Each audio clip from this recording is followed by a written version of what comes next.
Hello student, welcome to my channel math with Ghazala. आज हम बात कर रहे हैं क्लास 10 के चैप्टर 9 की exercise 9.1 some application of trigonometry है कि क्वेश्चन नंबर 8 की।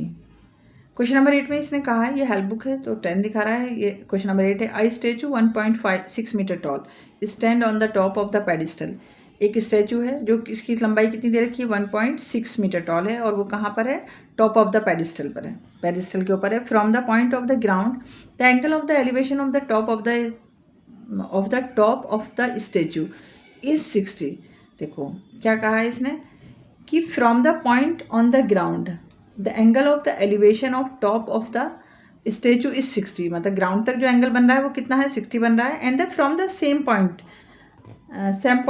Point the angle of elevation top of the pedestal, pedestal से कितना बन रहा है, 45 बन रहा है। Find the height of the pedestal, हमें क्या निकालनी है, हाइट ऑफ पेडिस्टल निकालनी है। हमें क्या निकालनी है, हाइट ऑफ पेडिस्टल।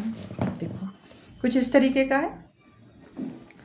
मान लो कुछ भी ऐसा हो, जैसे मान लो कोई पेडिस्टल बना दिया, उस पर हमने ये स्टैचू लगा दिया, तो एक एंगल ये और एक एंगल ये, ठीक है। एंगल ये वाला कितना बताया, 45 बताया, और ये कितना बताया हमें, 60 डिग्री। तो लेकिन क्योंकि उसने सेम पॉइंट पे एंगल बताया तो हमें इस तरीके से डायग्राम बनाना पड़ता है। देखो ऐसे, देखो यहाँ से आ रहा है स्टैचू से, तो हमारा कितना बन रहा है, एंगल 60 डिग्री, और यहाँ से पेडिस्टल से ये जब लिया है तो हमारा एंगल बना है 45। हमें निकालनी इसकी हाइट, तो हम यहाँ पर इसको एक्सेलेट कर लेते हैं, ठीक है।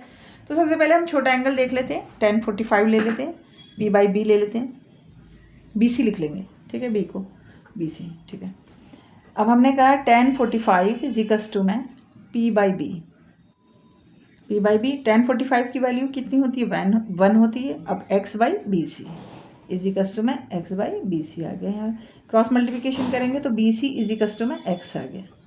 ये हमारे हमने यहाँ पर BC की वैल्यू या x की वैल्यू हमने क्या निकाल दी, BC निकाल दी। अब हमें क्या लेना होगा, 1060 में हमें दोनों चीज़ें ये दिखाई दे रही हैं, ठीक है। 1060 इजिकल्स टू में 1060 इजिकल्स टू में P/B। P हमारा कितना है, 1.6 प्लस में x, और B हमारा क्या है, BC है। बेस तो हमारा BC है। इसकी वैल्यू कितनी होती है, √3 इजिकल्स टू में 1.6 प्लस में x अपॉन में BC। क्रॉस मल्टीप्लिकेशन, इसके नीचे 1 समझो x, तो हमारा ये कितना आ जाएगा, 1.6 प्लस में x इजिकल्स टू में √3 BC। अब BC को हमने क्या निकाला, x, क्योंकि BC का तो हमें कुछ काम ही नहीं है, तो हम BC का क्या करेंगे, हमें तो x चाहिए। तो BC की वैल्यू हम पहले कह चुके हैं कि x है, इजिकल्स टू में √3x। अब देखो यहाँ पर भी ऐसा हुआ कि 2x आ गए, तो हम इस x को उस साइड लेके चले जाएंगे। 1.6 इजिकल्स टू में √3x और माइनस में x, क्या करना होगा, आप कॉमन ले लेते हैं। 1.6 इजिकल्स टू में x और √3 माइनस में 1, मल्टीप्लाई में डिवाइड में आ जाएगा इधर। 1.6 अपॉन में √3 माइनस में 1 इजिकल्स टू में x, इस साइड कर लेते हैं आगे। अब हमारा आ रहा है, रैशनलाइज करना पड़ेगा, √3 नीचे है, वैसे भी सॉल्यूशन आया भी नहीं कुछ ढंग सा।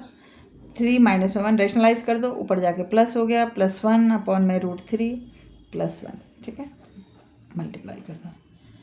x इजिकल्स टू में 1.6 ब्रैकेट बना के √3 प्लस में 1 कर दो, और यहाँ पर a minus B, a plus B, यानी कि √3 का स्क्वायर और माइनस में 1 का स्क्वायर। x इजिकल्स टू में 1.6 √3 प्लस में 1 और अपॉन में ये 3 और माइनस में 1। देखो कितना आसान क्वेश्चन है, बस करते चले जाओ। x इजिकल्स टू में 1.6 √3 प्लस में 1 और यहाँ पे 2 बचा, इसको काटो, 0.8 आ गया। 2 8 16, तो 0.8 कुछ करने की ज़रूरत ही नहीं है, इसको ऐसे ही छोड़ दें, +1। तो हमारी जो वैल्यू कितनी आ रही है, जो पेडिस्टल है उसकी हाइट कितनी आ रही है, इतना।